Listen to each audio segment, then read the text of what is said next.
गोविन्दाय नमो नमः। ॐ अज्ञानतिमिरान्धस्य ज्ञानाञ्जनशलाकया चक्षुरुन्मिलितं येन तस्मै श्रीगुरवे नमः. Hare Krishna. So today we are going to recite text 27. This is Canto 2, Chapter 7 of the Srimad Bhagavatam. The verse is a bit difficult to recite, so it's okay if you don't repeat. You can just listen in, or if you can, that will be even better. So we'll try it to recite. You can recite after me.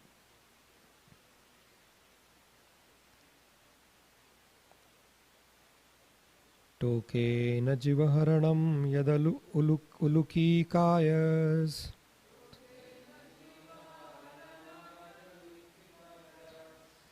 त्रैमासिकस्य च पदशकटो प्रवृत्तः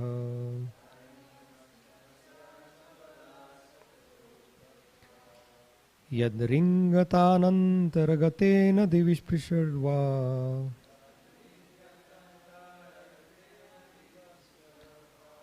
उन्मूलनं तु इति राथयतर्जुनो न भयं भव्यम्. It's a little difficult. So.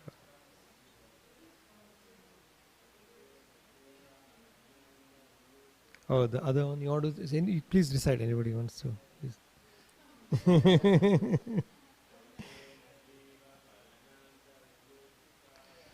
Lokena jiva haranam talulukikaya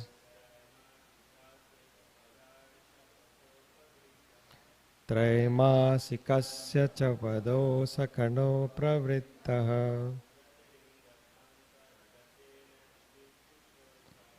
यद्रिङ्गतरन्तर्गतेन दिवि पृष्ठशो वा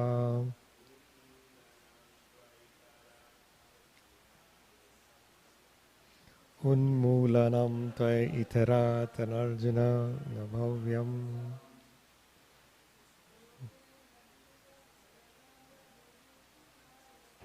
तोकेन जिह्वहरणं यदलौकिकायस्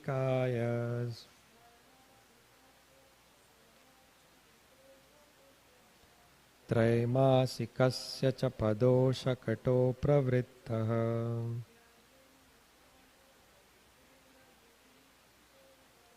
यद्रिङ्गतान्तर्गतेन दिवि स्पृशोर्वा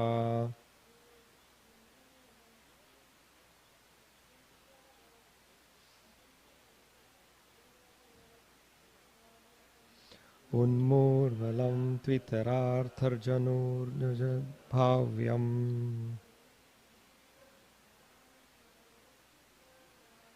तोकेन जिह्वनभं यदुकुलुकाय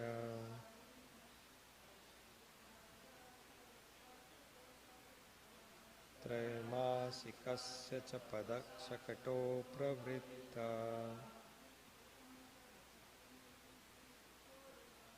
यद्रिङ्गतान्तर्गतेन दिवि स्पृशो वा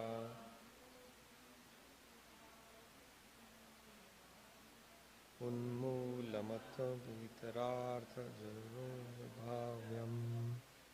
Thank you. Hare Krishna.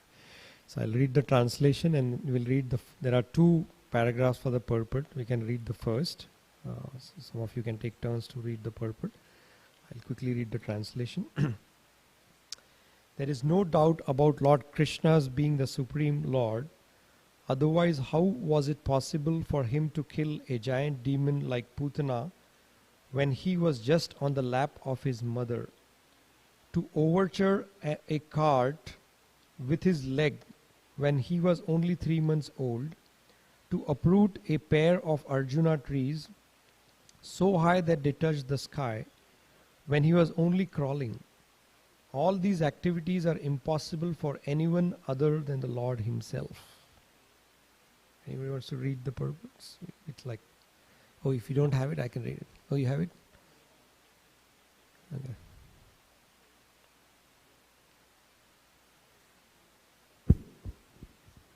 One cannot manufacture a god by one's mental speculation or by numerical votes, as has become a practice for the less intelligent class of men. God is God eternally, and an ordinary living entity is eternally a part of and parcel of God. God is one without a second, and the ordinary living entities are many, without number. All such living entities are maintained by God Himself, and that is the verdict of the Vedic literatures. When Krishna was on the lap of his mother, the demon Putana appeared before his mother and prayed to nurture the child in her lap. Mother Yashoda agreed, and the child was transferred onto the lap of Putana, who was in the garb of a respectable lady. Putana wanted to kill the child by smearing poison on the nipple of her breast. But when everything was complete, the Lord sucked her breast along with her very air of life. The demon's gigantic body, said to be as long as 6 miles, fell down. But Lord Krishna did not need to expand himself to the length of the she-demon Putana, although he was quite competent to extend himself more than 6 miles long. In his Vamana incarnation, he posed himself as a dwarf Brahmana, but when he took possession of his land, promised by Bali Maharaj, he expanded his footstep to the top of the universe, extending over thousands and millions of miles. So it was not very difficult for Krishna to perform a miracle by extending his bodily features. But he had no desire to do it because of his deep filial love for his mother Yashoda. If Yashoda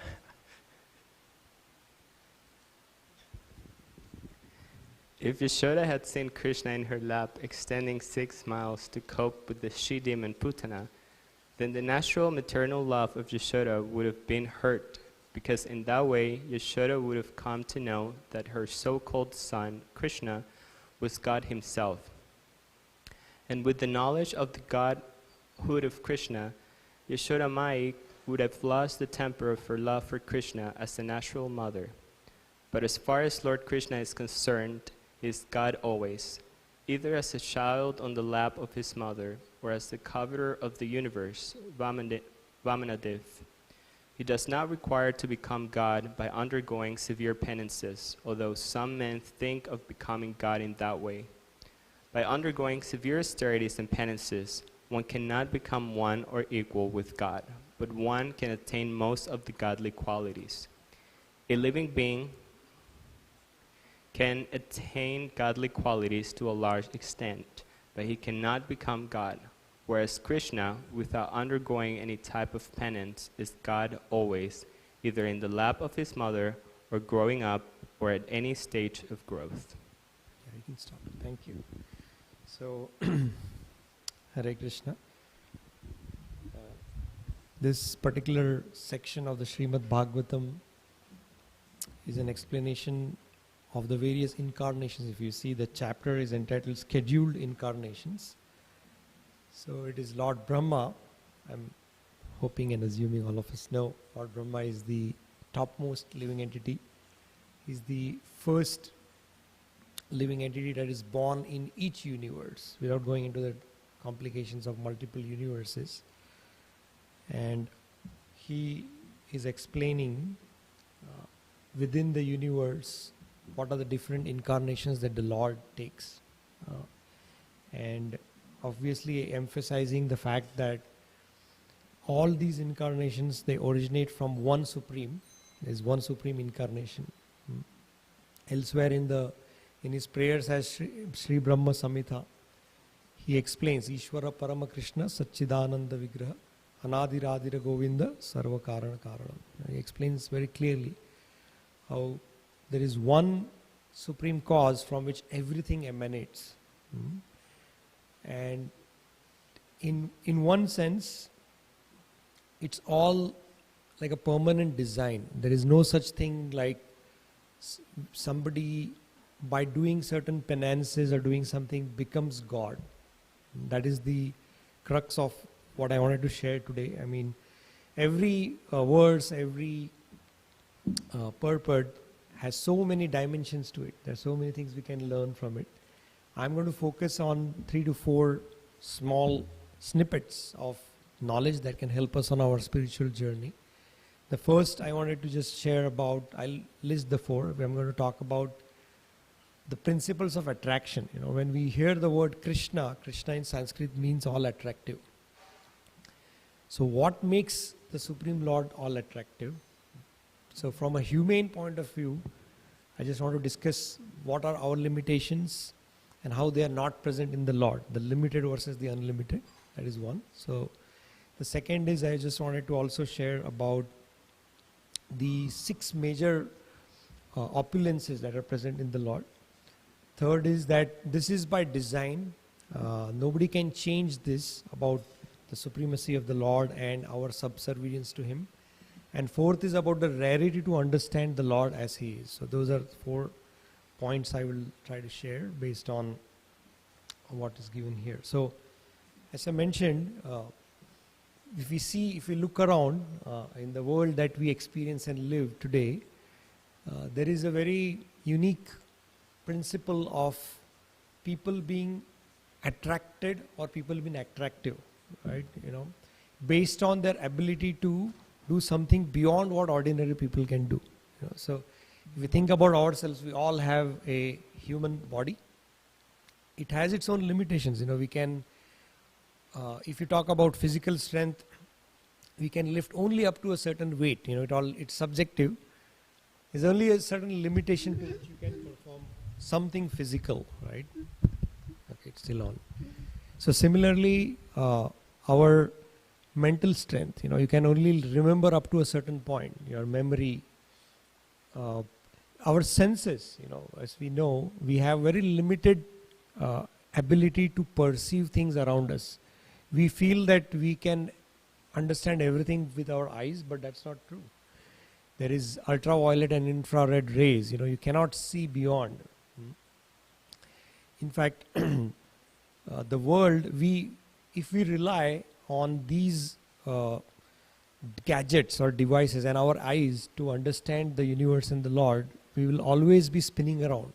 Now, some of you may know, up until 2 years ago, there was a very celebrated telescope, called as the Hubble telescope. You must have heard about it.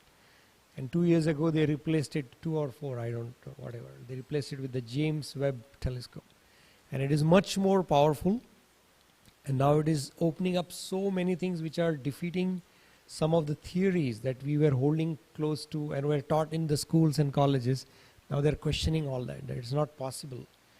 Science cannot explain what they're seeing now beyond a certain point in the galaxy, because the light emanating from the stars is coming from, according to them, many millions of years ago in time, because it takes time for light to reach us, right?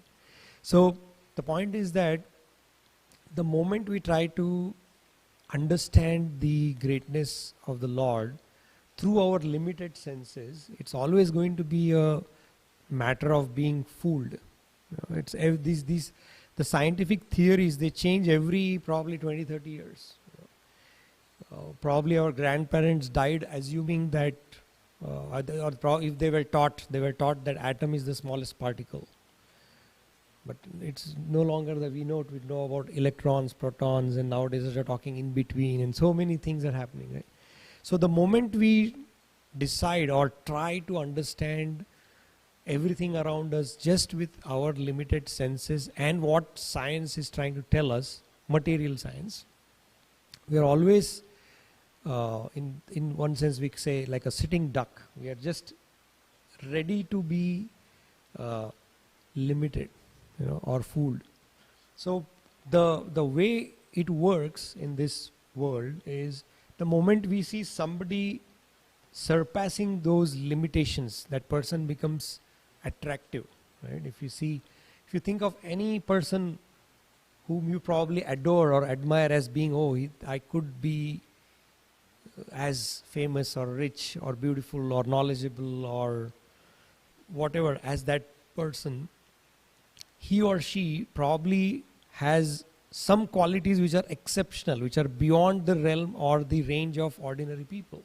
Whether it's a sports personality or whether it's a singer, an actor, whatever it is, right? So the point is, all these various qualities that are exhibited, only when somebody exhibits it beyond a certain range, that's when that person becomes attractive. And that is where, in this verse, we can see, the mention is that Krishna as a supreme person, as God, when he appears, he does not really have to go through all these rigors. Like, if you think about it, whatever the same personalities that we think of, and they are cherished in today's day and age, they have to spend a lot of time and efforts and discipline to reach a particular point, right? To be able to be better than the rest, as they say. But and there's so much effort, and to maintain that is also difficult. And the moment they lose the prime of their youth or health, they're no longer at that position. Somebody else takes that position, right? So that is how it works in this world. But that does not apply, these limitations does not apply to the Supreme Lord. He is always, we cannot, as they say, you cannot understand the unlimited with our limited senses. The unlimited has to reveal himself to you. He has to give you the ability to understand what it means to be unlimited. So that is the one element that comes out of this verse, that the translation of the purport Prabhupada says that God is God always. There is no such concept like the making of God or going through certain penances to become God. The other way to apply it to our understanding is that we cannot become God. There is always maybe, I don't know, but there is always a chance that somebody may fool us that you do this and you also will become God. Or somebody may claim that I am God. And that's very much possible in this age called Kali Yuga, because it is the age of hypocrisy and quarrel. People will pretend to be what they are not. And most of their stress in life comes trying to be what you are not. It's a very deep understanding for devotees also, that if you want to live a stress-free life, we should stop trying to be what we are not. The moment you understand that as a principle, you will feel much more relieved, more free to practice whatever you're doing, even your sadhana. So from that point of view, that is the first point I wanted to make, that the limitations are always going to remain. There will be a few who will break through those limitations of our abilities, and we can become godly, we can become attractive to some extent, but we can never reach that level, because by design it is not possible. That is the first point. Second is about what makes the Lord, the Supreme Lord.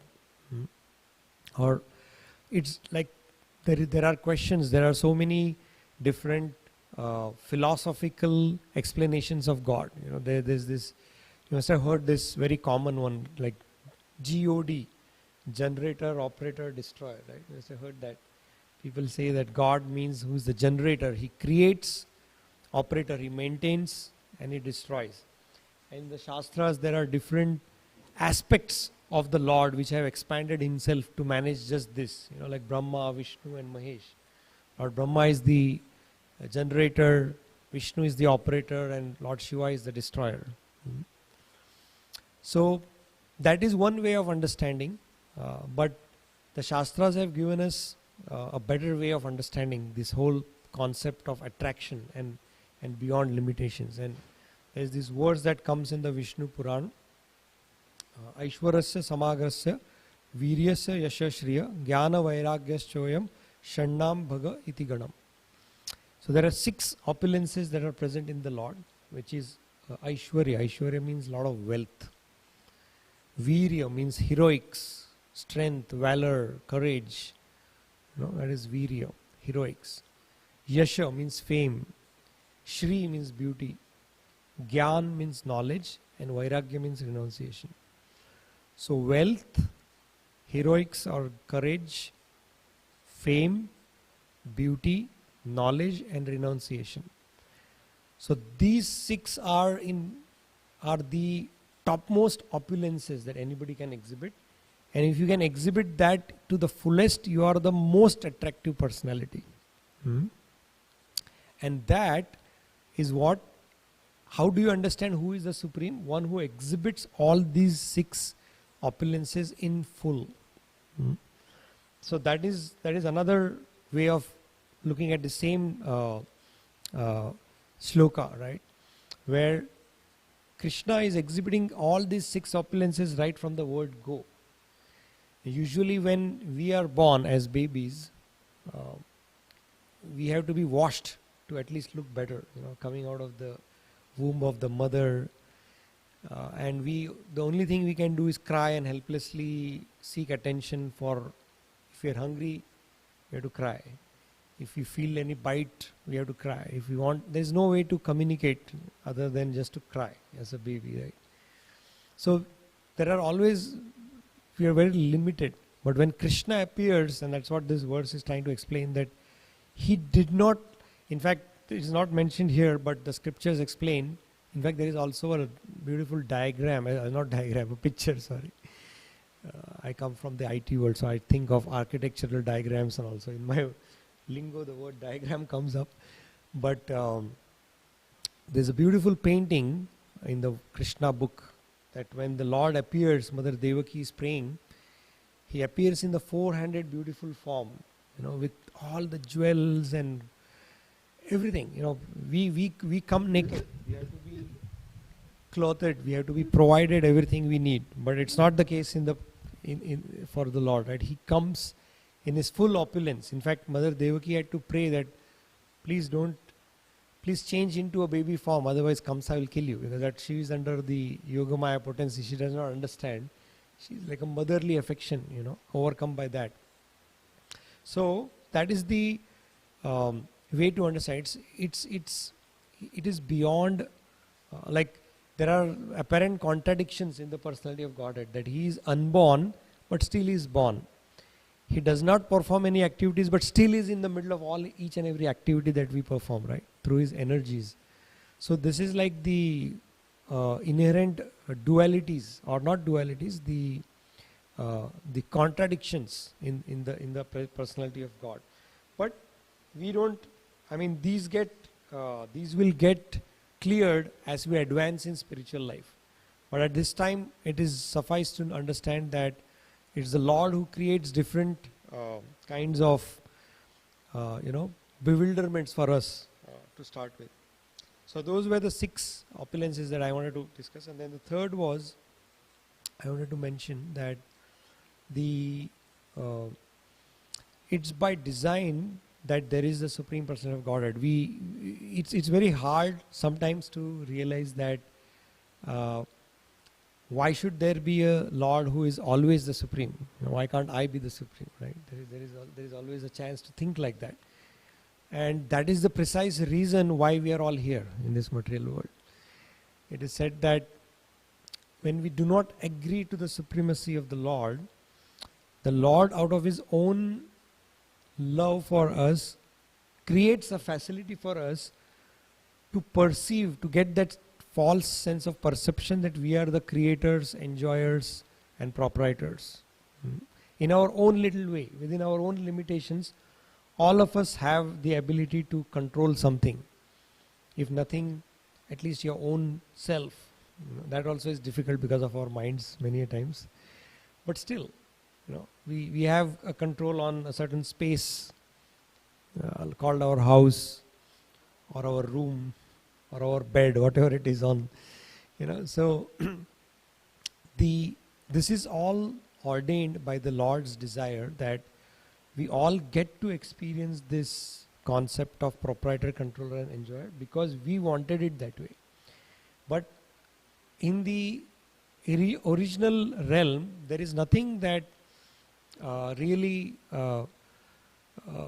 makes us. It's basically the other way around. It's like we have to always be subservient to the service of the Lord. So that is the point that we have to understand the constitutional position.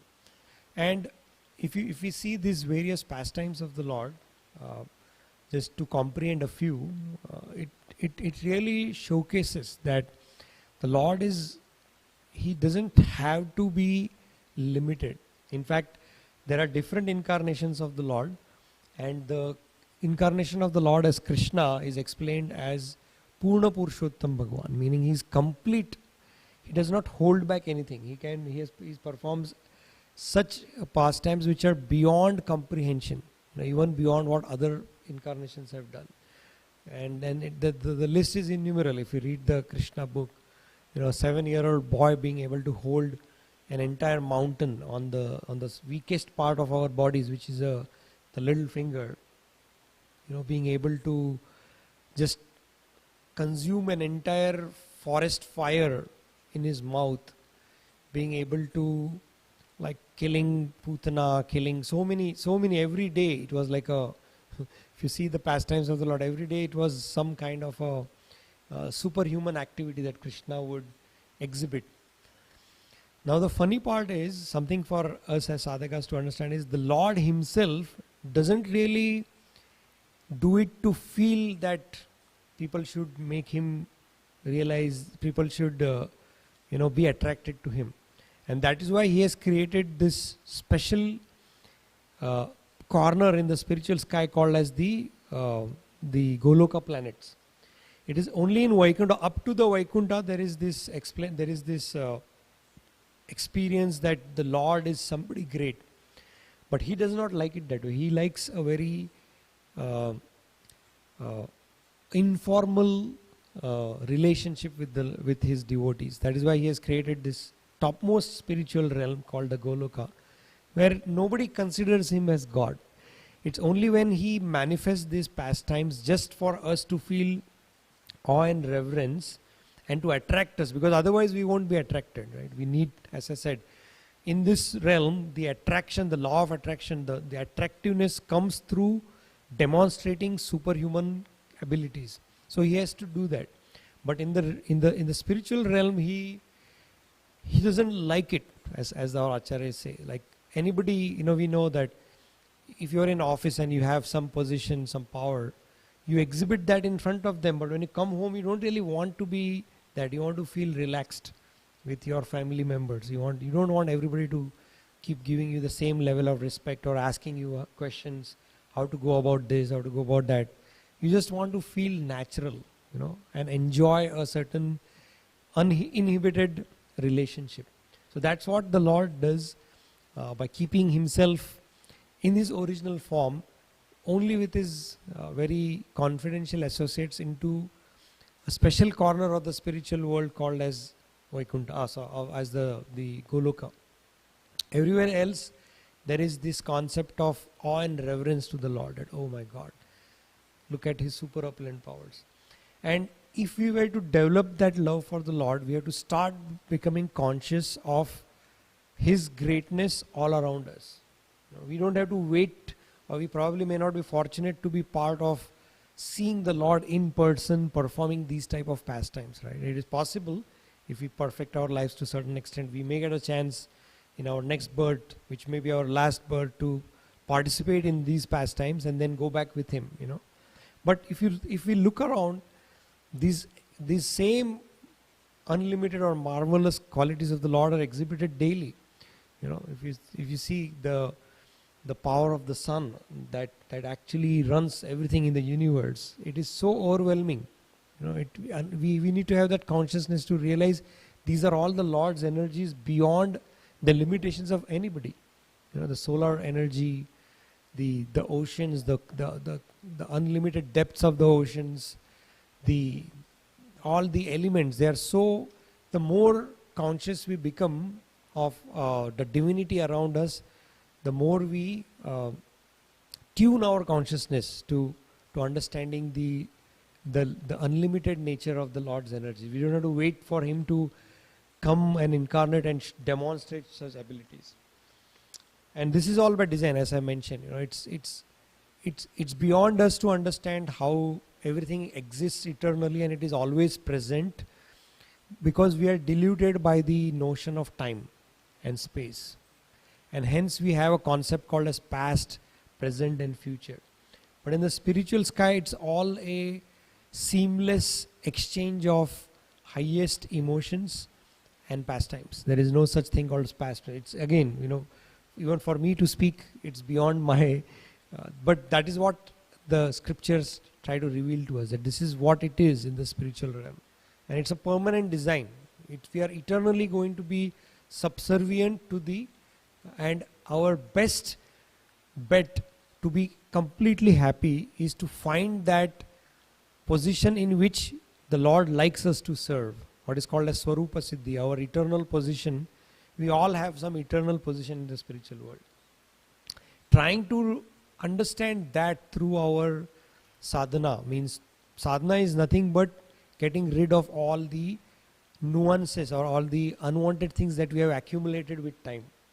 The moment we can wash that away, we are back to our original form, back to our original consciousness, and then we can experience unrepeatedly the Lord. And it's a permanent design. We cannot change that, whether we like it or not. If we want to argue about it, we have to stay in the material world. If we can accept this fact, then we are ready. We are aligned. We are aligning ourselves to go back. When we fly at the airports, you see, especially during busy times, the aircrafts have to stay at the tarmac. They have to line up eventually to be at the runway, and then been allowed to take off. So all of us in this room, if we accept these higher truths and are willing to try through some practices, then we are aligning ourselves to be on that runway and take off to the spiritual world. So that is something you have to understand. And the last thing I want to mention is the fact that it is very rare to understand this. I'll finish in 2 minutes. That Krishna explains that in the Gita itself, that Bahunam Janmanam Ante Jnanavanvan Prapadyate Vasudevam Sarvamiti Samahatma Sudurlabha. He says that it is after many births, one comes to the understanding that Vasudevam Sarvamiti, that I am the Supreme. And if we are close to that, the assurance for us is it's like we are seeing the light at the end of the tunnel. We are almost there. We are almost closer to exiting this repeated cycles of birth and death and experience what we are supposed to experience to our fullest. That is complete bliss and knowledge, Satchidananda, eternality, to experience eternality, to experience bliss and experience knowledge. So just wanted to share that. Thank you very much. Hare Krishna. Dhantaraj Srimad Bhagavatam ki jai. Srila Prabhupada ki jai. Anybody would like to share any thoughts or questions or comments?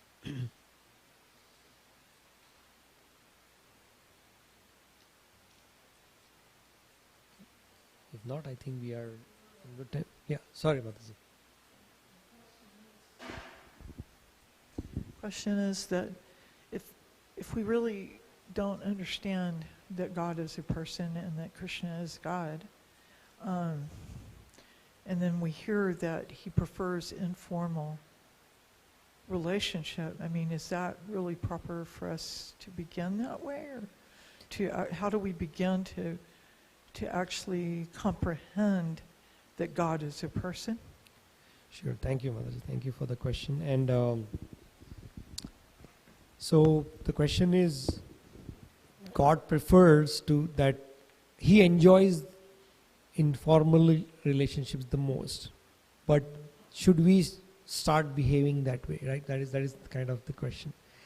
So yes, there are these concepts of what we call as sadhana bhakti, which is the practices we cannot really, like for example, if we want to be in the house of some really eminent personality, you cannot just show up in that person's house, right? Whoever, think of somebody who you really revere, have an awe and reverence to, in whatever field. Can you just show up in that person's house and start behaving with him the way we want? No, right?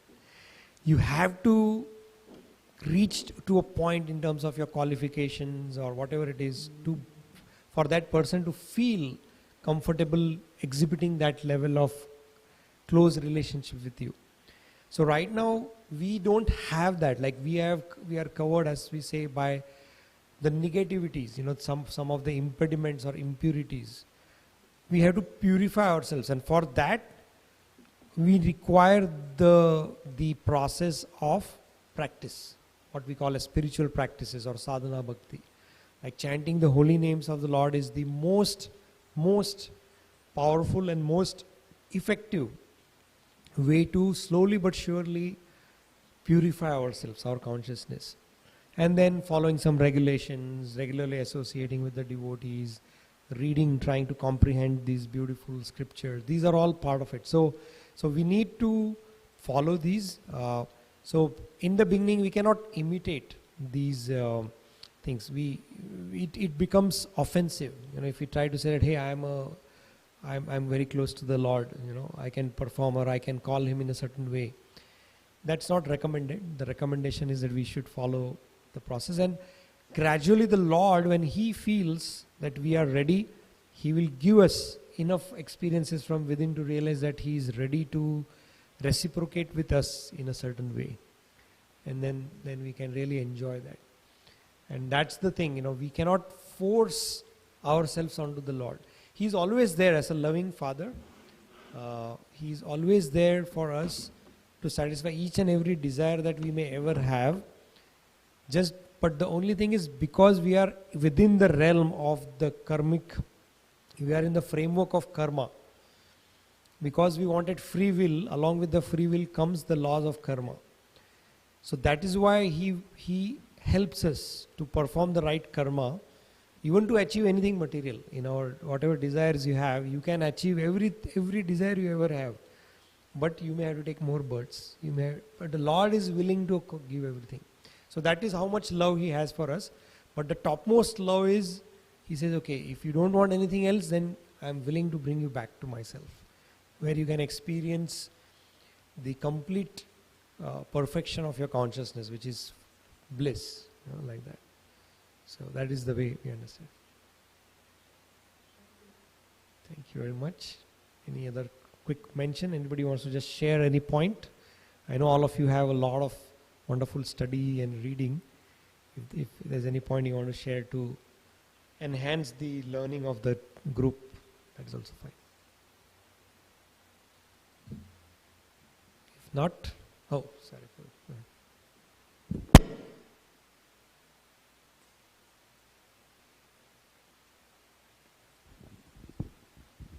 Hare Krishna, thank you for a wonderful class, Prabhu.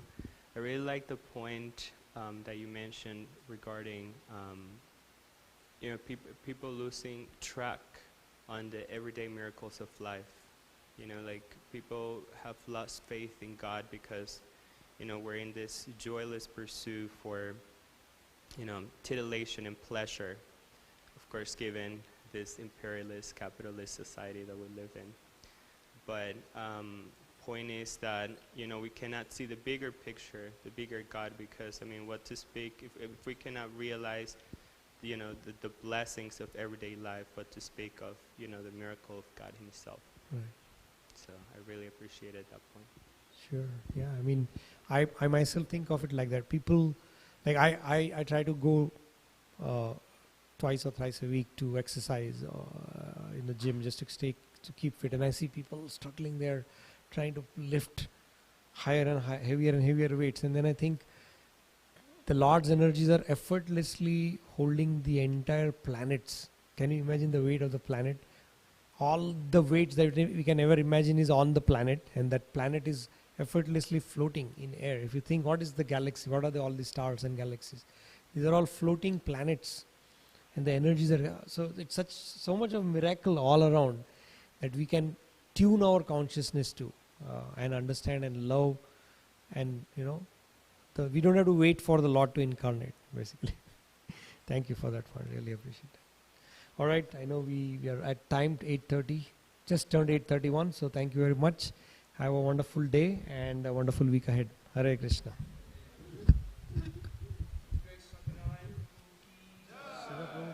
ki